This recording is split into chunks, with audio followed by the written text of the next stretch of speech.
আমার মার যখন বিয়ে হয়, বিয়ে হওয়ার পরে যখন বাপের বাড়িতে চলে যায়, মানে আমার বাবার বাড়িতে, তখন আমি আমার মায়ের 7 মাসের পেটে, যেটা আমার নানুর কাছ থেকে আমার শোনা। তো আমার নানুর বাড়িতে আমি জন্ম হই। আমার বাপটা তো একটু মানে জুয়ারি নেশা ছিল, তো আমার মাকে ঠিক মতন দেখতো না, মানে খাওন দিত না। একটা বাচ্চা পেটে নিয়ে একটা মহিলা যদি না খেতে পারে তার কতটা কষ্ট হয় সেটা উনি নিজেই জানে। তো আমার নানুর বাড়িতে চলে যায়। চলে যাওয়ার পরে আমার নানুর বাড়িতে আমি মানে দুনিয়াতে আসি। আমার বাবা অনেক দিন পর, যখন আমার বয়স 3 মাস পরে, তখন আমার বাবা একটু সুজি আর এক সেট গেঞ্জি স্যুট নিয়ে আসে আমার জন্য। আচ্ছা। পরে আমার মা আমাকে নিয়ে লুকায় চলে যায় যে আমার মেয়ে নিয়ে যাবে।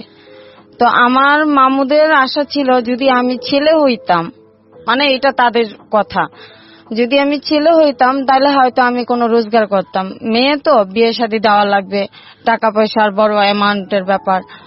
তো আমাকে 7 মাসের করে আমার বাবার বাড়িতে দিয়ে আসে। তখন আমার বাবা অন্য জায়গায় বিয়ে করে। ওই সৎ মার যে মা ছিলেন মানে আমার নানুই হয় হিসাবে। তো আমার নানুরা, ওই আমার দাদি, এরা সবাই মিললে মানে ভিক্ষা করতো আর কি, আমাকে নিয়ে ভিক্ষা করাতো। তো একসময় আমার খালার বাড়িতে মানে ভিক্ষা করতে করতে মানে আমার খালার বাড়িতে চলে যাই। আমার খালা আমার দেখে কান্দা দেয় যে তোর এই অবস্থা কেন। পরে আমার খালা কারোর কাছে কিছু বলে না, মান সম্মানের ভয়। পরে এসে আমার খালা আমার ভাত খাওয়াইছে। ভাত টাত খাওয়ানোর পরে আমার খালা জিজ্ঞেস করছে যে এই ব্যাপারে তোর মা জানে? আমি কই না, মা জানে না, মা শুধু বাবার কাছেই দিয়ে দিচ্ছে। তারপরে আমার খালার কাছ থেকে নিয়ে গেছে। নিয়ে যাওয়ার পরে খালা বলছে যে ঠিক আছে আমি তোর বাবার সাথে কথা বলবো। পরে বাবার সাথে মনে হয় না যে আর বলা হয়েছে। তো আবার আমি ঘুরা ঘুরা খালার কাছে চলে গেছি। আমার এই খালা আর আমার নানু খুব আদর করতো। তো আমার খালার কাছে যখন আমি চলে যাই, তখন আমার সৎ মা কেমন একটা ব্যবহার করতো আমার সাথে, মানে ওনার মেয়েই না আমি, যতচ ওনার রক্তের না, ওনার পেটের না, তো আমাকে তো আর গ্রাহ্য করবে না। আর ওনাদের তো সন্তান আছে, আমার যে বোনগুলাই ওরা আছে, তো আমি ওদের সাথে খুব মিশুক হতাম, খুব মিশুক, কিন্তু আমাকে দেখতে পারতো না, কেমন একটা ব্যবহার করতো আমার সাথে। অসহায়ের মতন বসে থাকতাম, ছোট তো খুবই, অসহায়ের মতন বসে থাকতাম, মানে ঠিক মতন খাইতে পারতাম না, একটা জামা পরতে পারতাম না, মানুষের বাসায় জামা কাপড় পরতাম। বাবা একবেলা রিক্সা চালালে আরেক বেলা ঠিক মতন কাম কাজে যাইতো না, জুয়ারির টেবের নিশা। উনি জুয়া খেলতে খেলতে, আমার বড় মা তখন বাইচা ছিল, বড় মা যে কিছু জায়গা ছিল, দাদুর যে জায়গা ছিল, ওইগুলা বিক্রি করে দিত একটু একটু করে। তো এমন করতে করতে আমি খালার বাড়িতে যখন চলে যাই, খালা আমাকে রেখা দেওয়ার পরে আমার খালা একজনের বাসায় কাজে দেয়। তো আমার তো ছোট মন, মানে পড়ালেখার দিকে অতটা ছিল না, কেউ গার্ডিয়ান করতো না। গার্ডিয়ানের যে মায়ের যে ভালোবাসা, একটা বাবার যে ভালোবাসা, ওই ভালোবাসাটা আমি পাইতাম না। ওইখান থেকে আমাকে মানুষের বাসায় কাজে দিয়ে দেয়, আমার খালা মানুষের বাসায় কাজে দিয়ে দেয়। তো ওইখান থেকে আমি মানে চলে আসি, ভালো লাগে না, চলে আসি, আবার বাবার বাড়িতে যাই। বাবার বাড়ির থেকে আমাকে দারোগার বাসায় কাজে দেয়, আমাদের যে এলাকা যে একটা দারোগা বলে, ওনার বাসায় কাজে দেয়। ওনার বাসার থেকে আমাকে সায়দাবাদ যে বাসা, ওইখানে কাজে দেয়, ওনার মেয়ের বাসায়। তো আমি ছোটকালে মিঠাই খুব পছন্দ আমার, ওই মিঠাই আমি খাইতে গেছিলাম। তো ওনার স্বামীর কাছে বিচার দিছে যে আমি এটা মিঠাই খেয়েছে। তো ওনার স্বামী আমাকে খুব ধমকি দিছে, ভয় টয় দেখাইছে যে তুমি মিঠাই খাইছো কেন। আমি কি, আমার খেতে মন চাইছে, আমি খাইছি। তো আমার তো ওই মুহূর্তে আমার ওটা কাজ করে না যে আমার এটা খাওয়াটা ঠিক হবে না, আমি তো খুব ছোট, আমাকে কেউ ছিল না দেখার মতন। পরে এসে আমাকে বলে যে তুই বাসা থেকে বাইরে যাবি। আমি ছোট, আমি কোথায় যাব, ঢাকা শহর চিনি না, জানি না কোথায় যাবি। তো আমি এটা বুঝতে পারতাম না যে হয়তো উনি আমাকে মনের থেকে বলে নাই। তো আমাকে মরিচ আনতে দিছে, ওই জিনিসটাই আমার মাথায় কাজ করতেছে যে উনি তো আমাকে বাসা থেকে বাইরে যেতে বলছে, তাহলে আমি চলে যাই। তো কমলাপুর গিয়ে বৈশা রয়েছি। আমার খুব ক্ষুধা লাগছে, কি খামো, মানুষের এখানে চায়া খাইতাছি, যে আমার একটু রুটি দেন। তো একটু রুটির বদলে সে আমাকে বলছে যে চল আমার বাসায় যাবি। এই অপরিচিত লোক? হ্যাঁ। তো আমি বলছি যে কেন আপনার বাসায় যাব, চিনি না। কয় চল তোকে রুটি দিব, ভাত দিব, সাথে জামাও দিব, তুই কি ছিঁড়া একটা জামা পরে রইছিস। তখন বয়স কত আপনার? আমার বয়স তখন 8। পরে বাসায় যখন ডাকছে তো আমি বলছি যে না আমি যাব না, মানে ওইটা আমার একটু মাথায় কাজ করতো যে ওনার সাথে আবার গেলে আমি জানি না কি হবে। তো উনি আমাকে খুব আদর করে মানে ভালোবাসা দিয়ে আমাকে একটা কোক কিনা দিছে। কোকের মুখটা আবার উনিই খুলছে। তো উনি আমাকে যখন বাসায় নিয়ে গেছে, বাসায় নেওয়ার পরে আমাকে খাওয়াইছে, কোকটা খাওয়াইছে। কিন্তু কোকটা কিন্তু অচেতন একটা কোক ছিল। আচ্ছা, অচেতন একটা কোক ছিল। আমি ঘুমায় গেছি। ঘুমায় গেছি। তারপরে আমার সাথে যেটা ঘটলো আর কি, ঘুম ভাঙার পরে আমি দেখি যে আমার জামাটা প্যান্ট আমার। আপনি কি তখন বাসায় ছিলেন? ওই লোকটার বাসায়। তখন আমি মানে ওই মনের ভিতরে একটা ভয় কাজ করলো, একটু বুঝি। আমি বললাম যে আমার জামা, কিন্তু লোকটা ঘরে নাই। আচ্ছা, লোকটা ঘরে নাই, লোকটা গেট খুলে চলে গেছে। সেটা কি তার বাসা ছিল না তার গেস্টের বাসা সেটা আমি জানি না, কিন্তু উনি আমাকে বাসায় নিল।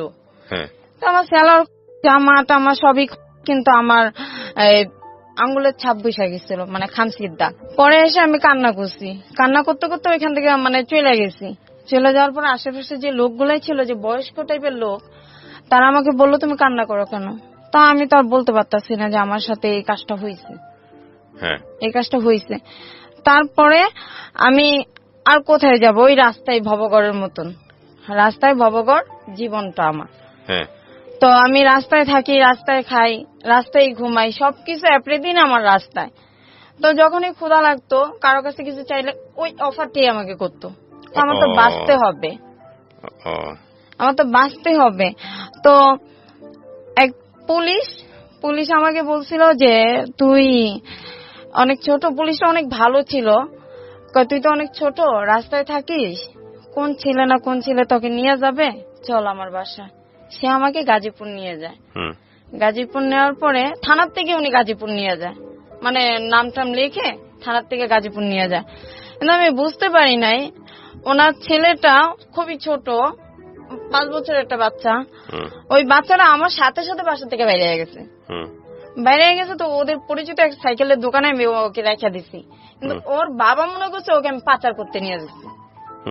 তারপরে ওই আমি একটা টেম্পো স্ট্যান্ডে আমি কথা বলছি যে আপনি কি পুলিশের লোক, তাহলে আমাকে একটু থানায় দিয়ে আসেন, কারণ আমি রাস্তা হারাই ফেলাইছি, আর ওনার নামটাও আমার মনে নাই। রমনা থানা বললে সবাই চিনবে। তো ফট করে দেখি ওনার ওই ছেলের বাবা আমার হাত ধরছে, হাত ধরে বাসায় নিয়ে গেছে, নিয়ে আমাকে ইচ্ছা মতন মারছে। আর বলছে যে তুই আমার ছেলেকে পাচার করে দিবি, তুই শিশু পাচার। আমি একটা বাচ্চা, আমি আর একটা বাচ্চাকে কিভাবে পাচার করব। কিন্তু যে লোকটার সাথে আমি কথা বলছি, ওই লোকটা যদি না থাকতো ওই মধ্যে কোর্ট কাচারিতে, তাহলে হয়তো আমার লাইফ শেষ হয়ে যেত। আমি আর কখনো মানে কারোর কথা ভাবতাম না। তো পরে এসে একটা এনজিওর মাধ্যমে আমি ছাড়া পাই, লং টাইম একটা যায়, যেমন 1 বছরের মতন আমার ওই জেলখানায় থাকা পড়ে, ঢাকা সেন্ট্রাল জেলে লং টাইম একটা যায়। তো সরকারি ভাবে যে আইন অনুযায়ী তারা তো ওইখানে আমাকে ভিতরে রাখছে। তো সবসময় মার কথা মনে পড়তো, মাকে দেখতে পারতাম না, নানির কথা মনে পড়তো, নানিকে দেখতে পারতাম না। কিন্তু আমার নানি যখন আমি জেলখানায়, তখন আমার নানি মারা যায়, আমি আমার নানির মুখটাও দেখতে পারি না। তো এক পর্যায়ে আমি সরকারি যে উকিল গুলাই, ওনারা প্রতি শুক্রবার মেয়েদেরকে লাইনে বসায়, যাদের কোনো অভিভাবক নাই, লাইনে বসায়। তো আমি একটা উকিলের পায়ে ধরে কামলাম আর বললাম যে স্যার আপনি যদি আমাকে একটু সহযোগিতা করেন। তখন আমার বয়স 8 বছরের থেকে 9 বছরে পা দিচ্ছি আমি, যে যদি আমাকে একটু সহযোগিতা করেন, আমি শিশু বাচ্চা, আমি তো এইসব করি নাই। তো বলছে যে ঠিক আছে, আমি তোমার জন্য আমি চেষ্টা করব, তার আগে তোমাদের গ্রামের ঠিকানা বলো। তা আমি এগুলা যখন বললাম, কিন্তু তখন আমাদের এখন যে গাজীপুর, তখন আমাদের জেলাটা ছিল ময়মনসিংহ তখনকার। তো ওনারা সব বিস্তারিত বার করে তখন আমার নানুর বাড়িতে একটা চিঠি যায়। নানুর বাড়িতে যখন চিঠি যায়, ওই চিঠিটার থেকে আমার মা পায়। আমার মা কি বললো যে আপনার মেয়ে তো অমুক জায়গায়। তখন বলল যে আমি তো কিছু করতে পারবো না, তার বাবার কাছে যা। তো আমার বাবা ওই শেষ এক নজর আমাকে দেখতে যায়, আমাকে আর পরে আর দেখতে যায় না। তার মেয়ে আছে, সবাই আছে, আমাকে তার প্রয়োজন নেই। পরে এসে আমি অনেক কান্না করতেছি, ওইখানে ওই জেলখানায় কান্না করতেছি যে আমার লাইফটা কি এভাবে শেষ হয়ে যাবে, আমি কি আর কখনো বেরোতে পারবো না। আমি তো কোনো দোষ করিনি, আস্তে আস্তে আমার জ্ঞান বুদ্ধি বাড়তেছে। তারপরে হঠাৎ করে আমি শুনতে পাই যে আমার আমি খালাস, মুক্তি। কি করলো তাও জানেন না? তাও জানি না। ওই যে সরকারি যে উকিল, সেই উকিল ওইখান থেকে বাইরের থেকে সব কাজ করতেছে, কিন্তু সে একবারই আমার সাথে দেখা করছে, আর কোনোদিন দেখা করে নাই। ওই যে বাবা ছাড়াইতে পারবে না, মা আসতে পারবে না, তাহলে আমি মেয়েটা যাব কোথায়? হঠাৎ করে ওই যে বললাম যে আমি একদিন মুক্ত হাওয়ার মতো আমি বাইরে যেতেছি। আমার সাথে যে আরো ছোট ছোট মেয়েগুলাই আছে, ওই মেয়েগুলো আমাকে জড়াই ধরে কান্না করতেছে যে তুই যে চলে যাবি নীলা, তোর জন্য আমার খুব মায়া হয়। আমি যদি আল্লাহ যদি বাঁচায় রাখে, তাহলে এমনও হতে পারে ঘুরতে ঘুরতে এইগুলো আবার দেখা হইতে পারে। প্রিয় শ্রোতা, আমরা এই জায়গাটায় ছোট্ট একটা বিরতি নেব এবং বিরতির পর আবারও ফিরে আসবো জীবন গল্পে। যাওয়ার আগে আপনাদেরকে বলতে চাই, ঢাকা এফএম এর আরো একটি ইউটিউব চ্যানেল যেখানে আপনারা জীবন গল্পগুলো দেখতে পারবেন। আমাদের এই চ্যানেলটি আপনারা সাবস্ক্রাইব করুন। আমাদের চ্যানেলটির ঠিকানা হচ্ছে www.youtube.com/ilovedhakafm ILOVE love DHAKAFM। চ্যানেলটিতে গিয়ে আপনারা সাবস্ক্রাইব করুন। আমার এই অনুষ্ঠানগুলোতে যদি আপনি অংশগ্রহণ করতে চান, আমাদেরকে ফোন করবেন। আমাদের ফোন নাম্বারটি হচ্ছে 09611904904। আমি আবারও বলছি 09611904904। ওকে, ছোট্ট একটা বিরতি। জীবন গল্প, জীবন গল্প, জীবন নাটকের চেয়েও নাটকীয়।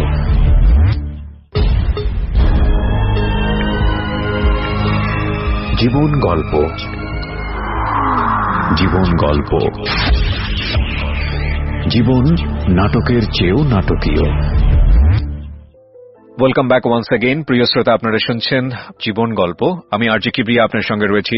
আমার এই অনুষ্ঠানগুলোতে যদি আপনি অংশগ্রহণ করতে চান, আমাদেরকে ফোন করবেন। আমাদের ফোন নাম্বারটি হচ্ছে 09611904904। আমি আবারও বলছি 09611904904। ওকে, আমরা যেখানটায় ছিলাম তারপর তো পরে এসে আমি ক্ষুধার যন্ত্রণায় বাইরে বাইরে থাকি, ছিন্নমূল ক্লাবে থাকি। ছিন্নমূল ক্লাবে যখন থাকি, তখন রমনা পার্কে এসে ফুল বিক্রি করতাম, পানি বিক্রি করতাম। কিন্তু ওই যে খারাপ যে কাজটা, ওই কাজটা যেতে চাইতাম না, কিন্তু বাধ্য হয়ে আমার যাওয়া লাগতো, খাইতে পারতাম না। তখন আপনাকে নিজে থেকে যেতে হতো? হ্যাঁ, তখন নিজে থেকে যেতে হতো, বাধ্য হয়ে যেতে হইতো। দেখা গেছে যে ফুল বিক্রি করতাম, ছেলেরা গায়ে হাত দিত, ভালো লাগতো না, ছোঁয়াগুলো ভালো লাগতো না, কেমন জানি লাগতো। তো আমার সাথে একটা ছেলে আমার সাথে প্রেম করতো, ওই রমনা পার্কে একটা ছেলে প্রেম করতো। ওই ছেলে আমাকে রাত্রে থাকার জন্য অফার করছে যে তুই আমার সাথে রাতে থেকে যাবি, তোকে আমি সকালে ভাত খাওয়াই দিব। একটা মেয়ে তো ভাতই চায়, থাকার জন্য তো আর কোনো কিছু চায় না, খাবারই তো চায়। তো আমার খুব ক্ষুধা লাগছে, আমি কই ঠিক আছে, তাহলে তুই আমাকে রাতে ভাত খাওয়াবি, আমার খুব ক্ষুধা লাগছে। হ্যাঁ, তোকে খাওয়াবো, তুই আমার সাথে থাকবি? আমি কই ঠিক আছে, আমি তোর সাথে থাকবো, কিন্তু তুই তোর সাথে যে আরো কয়েকটা পোলাপান আছে, বাজে পোলাপান, ওদেরকে বলিস না, তাহলে ওরা আমাকে মার দিবে, বলিস না। তো ওই রমনা পার্কের যে অপর সাইডে একটা নতুন করে সাত সিস্টেমের একটা বিল্ডিং হইতাছিল, ওইখানে এখন বর্তমানে ফুল টুল বিক্রি করে। ওই শিশু পার্কের যে মাঝামাঝি যে রোডটা, ওই সাইডে ফুল বিক্রি করে। ওই ছাদে ছোট্ট কইরা ছাউনির মতন বাঁশ দিয়ে ঘর বানাইছে কোন মতো। পরে এসে আমাকে ওইখানে নিয়ে গেছে। তো আমি তো জানি না যে কি হতে চলছে আমার সাথে।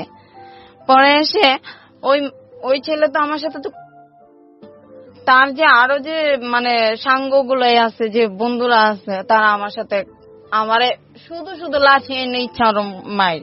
তো পরে এসে আমি কই যে আমার মারলেন কেন? কয় তুই ওর সাথে আসছিস কেন? আমি ও তো আমাকে নিয়ে আসছে। ওরা ওই আমার পাঠাইছে। আমি কি ওর সাথে তো আমি কোনো খারাপ কিছু আচরণ করি নাই, আর তোমাদের সাথেও তো করি না, তো বিনা দোষে কেন আমার মারলা? আমি কি করছি? আমার একটা পার্ট দেখাও যে আমি এই কাজটা করছি, কিংবা তোমাদের সাথে খারাপ ব্যবহার করছি, কিংবা তোমাদের কোনো কিছু করছি, তার একটা ক্লু আমাকে দেখাও। দেখাতে পারতেছে না। মতলব ওর সাথে গেলি কেন? ওর সাথে শুইছিস কেন? আমাকে আমার পেটে খিদারে, আমার তোরা বাদ দে, নাহলে একটা কাজ দে, মারিস না। হাতে দড়ি পায়ে দড়ি, কে শুনে কার কথা? মানুষের ভিতরে তো মানুষ থাকে না, নিষ্ঠুর। পরে এসে আমি অনেক কান্না করছি, মায়ের খেয়ে বইসা রইছি, 2 হাঁটুতে হাতে অনেক ব্যথা করতেছে। ব্যথার ওষুধ কিনা দেওয়ার মতন কোনো মানুষ নাই। খোড়াইতে খোড়াইতে লোকেদের কাছে 2 টাকা 3 টাকা করে চাই যে ভাই আমারে 2 টাকা দেবেন, আমি ওষুধ কিনবো। আমার ওষুধ কেনার টাকা নেই।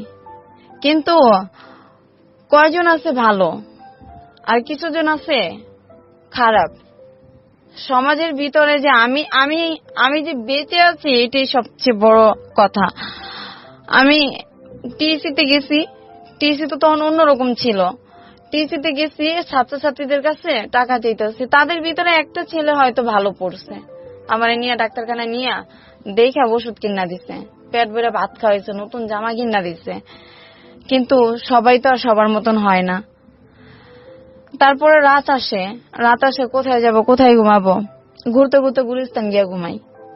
গুলিস্তানে আরো যে মেয়েরা আছে ওদের সাথে মিশা ঘুমাই। কিন্তু ওই যে বড় বড় যে ছেলেগুলাই, তারা তো উত্তপ্ত করে, জামা দইরা টান দেয়, ঘুমের ঘরে এইসব মানে দেয়। যদি না যাই, মুখ চাইপা ওই স্টেডিয়ামের উপরে উঠায়, যে ইগুলাই থাকে, যে কার্নিজের উপরে উঠায় জোর করে জবরদস্তি করে। আমি কই ভাই আমার ছাইরা দাও, আমার ভালো লাগে না, হয় ভালো একটা সুন্দর জীবন দাও, নইলে আমার ছাইরা দাও, ভালো লাগে না, এইসব কাজ ভালো লাগে না। কই রাস্তায় ঘুমাসকে, বাড়িঘর নাই। আমি কি বাড়িঘর তো আমি চিনি না, আমি তো ঢাকা কাজে আসছিলাম, বাড়িঘর তো চিনি না, তখন কিন্তু বাড়িঘর চিনি না আমি। তারপরে পরের স্টেপে আমার যখন নাকি রাতের বেলা, যখন নাকি ওরা আমার সকালবেলা আমার গুইনা 500 টাকা দেয়, তখন এই টাকার দিকে তাকাই আর বলি যে এই যে 500 টাকার জন্য ওরা আমার জোর করে, এই টাকাটা না দিয়ে যদি তাদের ভিতরে যে কোনো একজন যদি আমার নিজের বোনের মতন কিংবা যে কোনো একটা আপন মানুষ মনে করে যদি আমার রাখতো, তাও তো নিজের বুঝাইতে পারতাম যে না, আমি রাস্তার থেকে আমি মানে ঘরে আছি। আর আমার বাবা তো ওই যে জেলখানা দেখে আসছে আমাকে, আমি তো গ্রামের বাড়ি ঠিক মতন চিনি না।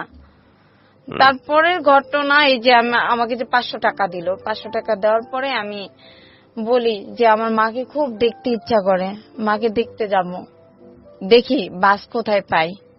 গুলিস্তান দাঁড়াই, গুলিস্তানে আমাদের এলাকার নাম ধরে রাখতেছে। তো আমি গিয়েছি, গিয়ে পলায়া ঘরের হাইসের পিছনে, মাটির গর্ত হাইসের পিছন দিক দিয়ে দাঁড়ায় রয়েছে। আমার নানু দেখা কাইন্দা দিছে। এটা হলো আমার নানু, হলো যে প্রতিবেশী যে নানু, ওই নানু দেখা কাইন্দা দিছে আর বলে যে তোর তো নানু নাই, নানু তো মারা গেছে। তখনও আমি কিন্তু খুব ভয় পাইতাম যে মামা যদি থাকে তাহলে হয়তো আমাকে মার দিবে। পরে এসে আমি বলি যে নানুর কবরটা কোথায় দেওয়া হয়েছে, আমাকে একটু দেখাবা? কই চল দেখাই। পরে পিছনে নানুর কবর।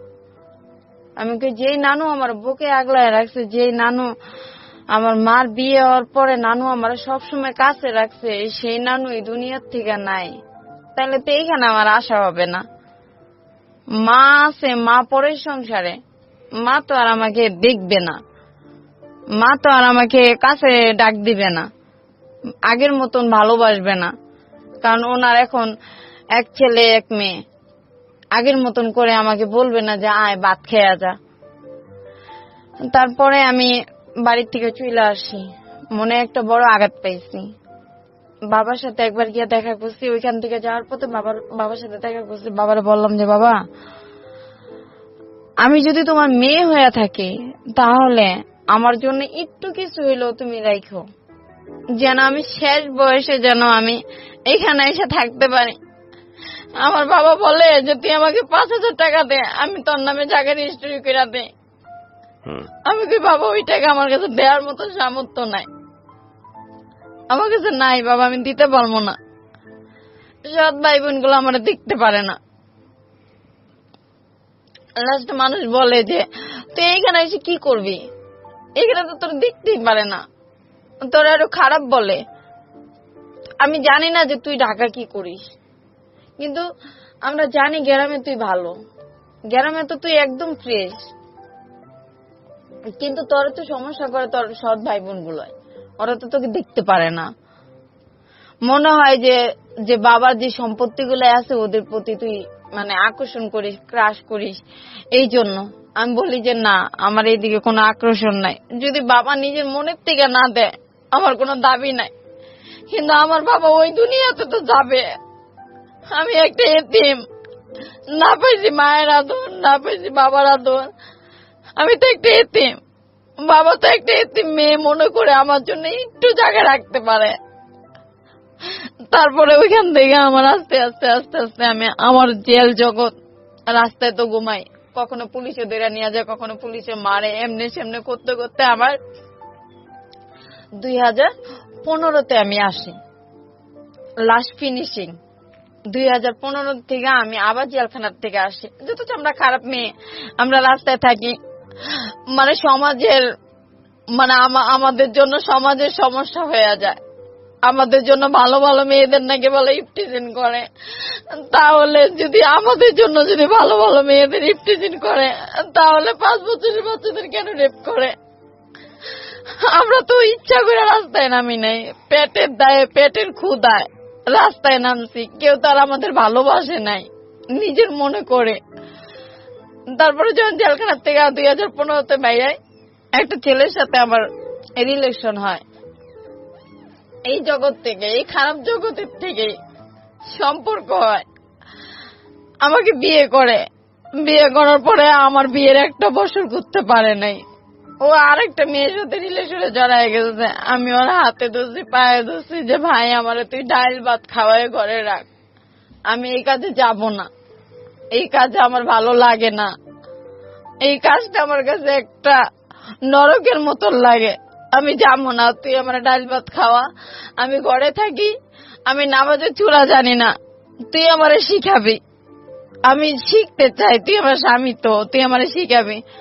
কে শুনে কার কথা? আমার স্বামী গাড়ি চালায়, 2 দিন পর 3 দিন ঘরে আসে, আর ওর মার কাছে বলে যে অত সন্তান হইব না, ওরে দেশের বাড়িতে নেওয়া যাবে না, ওদের দেশের বাড়ি আবার বরিশাল, ওকে দেশের বাড়িতে নেওয়া যাবে না। আমি কই কি যে ভাই আমার সন্তান হবে, ডাক্তারে বলছে, তুই যদি ঠিক মতন ঘরে আসিস, ঠিক মতন যদি স্বামী স্ত্রী যে একটা সম্পর্কই তো তুই আমার সাথে করিস না, তাহলে আমার সন্তান কিভাবে হবে?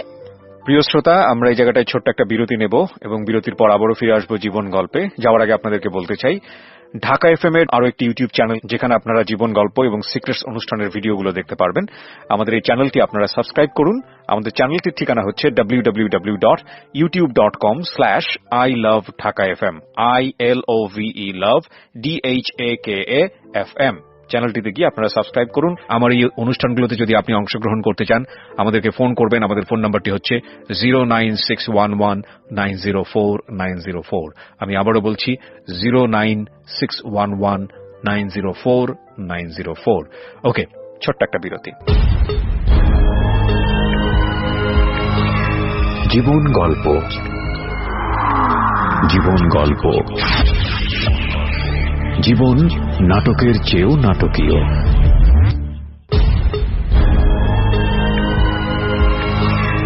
জীবন গল্প, জীবন গল্প, জীবন নাটকের চেয়েও নাটকীয়। Welcome back once again. প্রিয় শ্রোতা, আপনারা শুনছেন জীবন গল্প। আমি আরজে কিবরিয়া আপনার সঙ্গে রয়েছি। আমার এই অনুষ্ঠানগুলোতে যদি আপনি অংশগ্রহণ করতে চান, আমাদেরকে ফোন করবেন। আমাদের ফোন নাম্বারটি হচ্ছে 09611904904। আমি আবারও বলছি 09611904904। ওকে, আমরা যেখানটায় ছিলাম তারপর তারপরে যে মেয়েটা ওই মেয়েকে বিয়ে করে আমি ওরে অনেক বুঝাইছি যে ভাই তুই বিয়ে করছিস ভালো কথা, আমি মাইনা নিছি, বড় বউ হিসাবে আমি মাইনা নিছি। কয়টা মেয়ে সেক্টিভেজ করবে? আমি তো 2টা ডাল ভাত খাওয়ার জন্য আমি মাইনা নিছি, আমি তো খারাপ হওয়ার জন্য না। কিন্তু ও আমার কথা শুনে নাই। আমি আমি আমি দেখতে অসুন্দর, আমার চেহারা সুন্দর না, আমি কালো, ওর সাথে আমার মানাইব না, আমি খারাপ, বড় বেটার সাথে যাই। আমার এই সমস্ত কথা কইছে। আমি কাঁদতে কাঁদতে কাঁদতে কাঁদতে ওর বাসার থেকে আমি বাইরে হয়ে গেছি যে তুই তো আমার খারাপ দেখেই বিয়ে করছ, তাইলে তুই আমার কাছ থেকে কেন ছেড়ে যাস?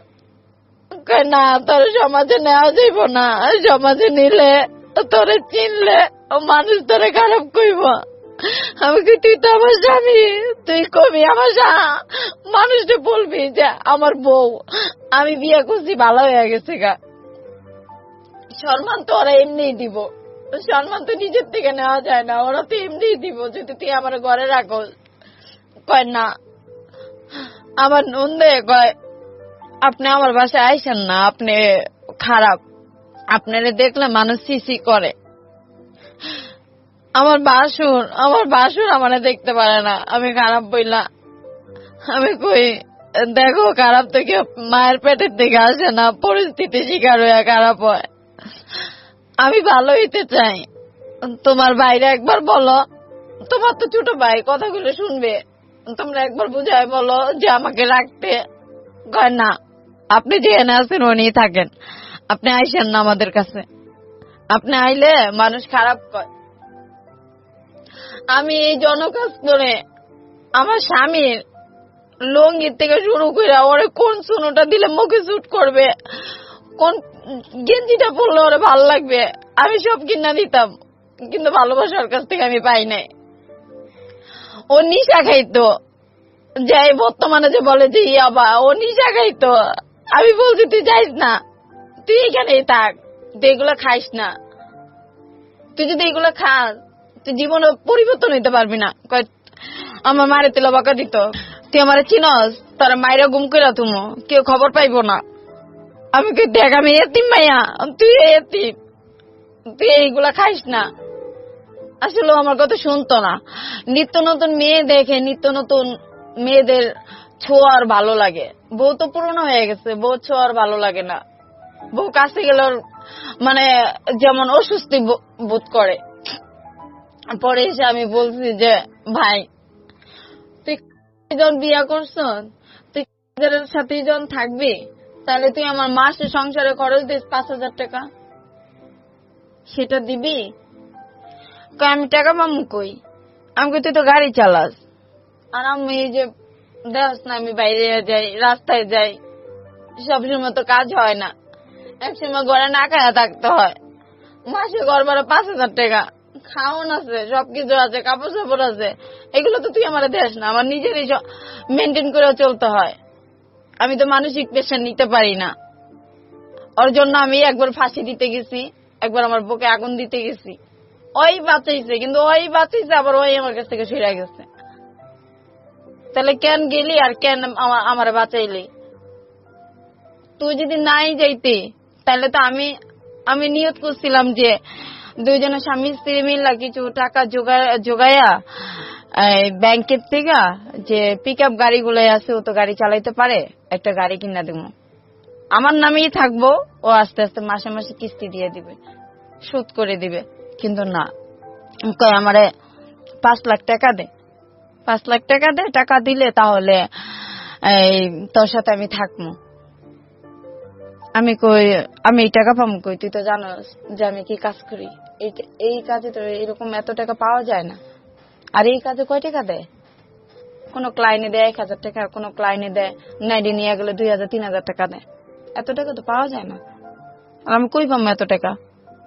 আর আমি তো আর 5 জনের মতন ওইরকম খারাপ হইতে পারবো না যে একজনের নিঃস্ব কইরা শেষ কইরা আমি নিয়ে এসে পাবো। তাহলে তো আমার জেল হইব, ফাঁসি হইব। আমি তো এগুলা পারবো না। না পারলে নাই, তোর কাছে আমি থাকবো না। তারপরে দিয়া আমি বাইরে চলে যাবো দেখে আমি পাসপোর্ট করছি। বাইরে চলে যাবো দেখে পাসপোর্ট করছি। 2017-তে আমি যাইতে পারি নাই, কারণ আমার ভিসার মেয়াদটা আছে একদিন। আমি যাইতে পারি নাই। পরে আবার নতুন করে আবার পাসপোর্ট আর ভিসা এগুলা সব ঠিকঠাক করছে। ঠিকঠাক করার পরে অন্য অফিসের থেকে আমি গেছি সৌদি 2018-তে। তখন আমার মা বোন সবাই ঢাকা থাকে। তখন আমার মা বোন জানতো না যে আমি এই কাজ করি। ওদের সাথে বছরে একবার গিয়ে আমি দেখা করতাম, নাহলে মাসে একবার গিয়ে দেখা করতাম। এত লম্বা হিস্টোরি, সবকিছু মেমোরিতে থাকে না। যেগুলো মনে আছে আমি সেগুলোই বলতেছি। তারপরে আমার মা বোন আমি নিয়ে আসছি। এখানে আবার একটা ঘটনা ঘটছে যে আমার ছোট ভাই আবার একটা কাজ করছে। ওই ছোট ভাইয়ের জন্য আমি, আমার ছোট বোন, আমার মামানি জেলখানায় গেছি। কারণ আমি তো জেলখানায় গেছি, জেল জগতের অবস্থা আমি জানি, কিন্তু ওরা তো কখনো জেলখানায় যায় নাই। ওই ভাইয়ের জন্য আমাদের জেলখানায় নিয়ে গেছে। তোর ভাইরে ধরায় দে, নইলে টাকা দে। তা আমরা বললাম যে ভাইরে ধরায় দিব, আমরা ওই টাকা কোথায় পাবো, আমাদের কাছে টাকা নেই। আমাদের জিজ্ঞেস করে ও তোর কি হয়, আমি কি আমার ভাই হয়, তোর কি আমার ভাই, আমি কই আমি আগের সংসারের, এটা তোমার বলতে হবে। পরে আমার ছোট বোনরে ইচ্ছারম দারোগায় হাতে লাঠি দিয়া, মোটা যে লাঠিগুলো এগুলা দিয়ে বাড়ি দিছে। আর ওই দারোগায় আমার মাঝরাই তো ঘুমেতে উঠায় নিয়ে আমারে কয় তোর ভাইয়েরে আইনা দে, আর নিলে তোরা জেলে পচবি। তখন আমি বলি অন্যায় ভাই করছে, আমরা অন্যায় করি নাই।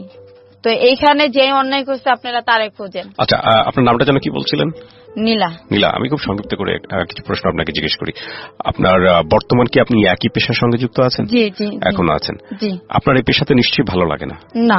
তো আপনি এখান থেকে বের হয়ে গার্মেন্টসে যান না কেন? গার্মেন্টসে কাজ করলে তো পারেন। গার্মেন্টসে কাজ করলে শিক্ষাগত যোগ্যতা লাগে, যেটা আমার ভিতরে নাই। আচ্ছা।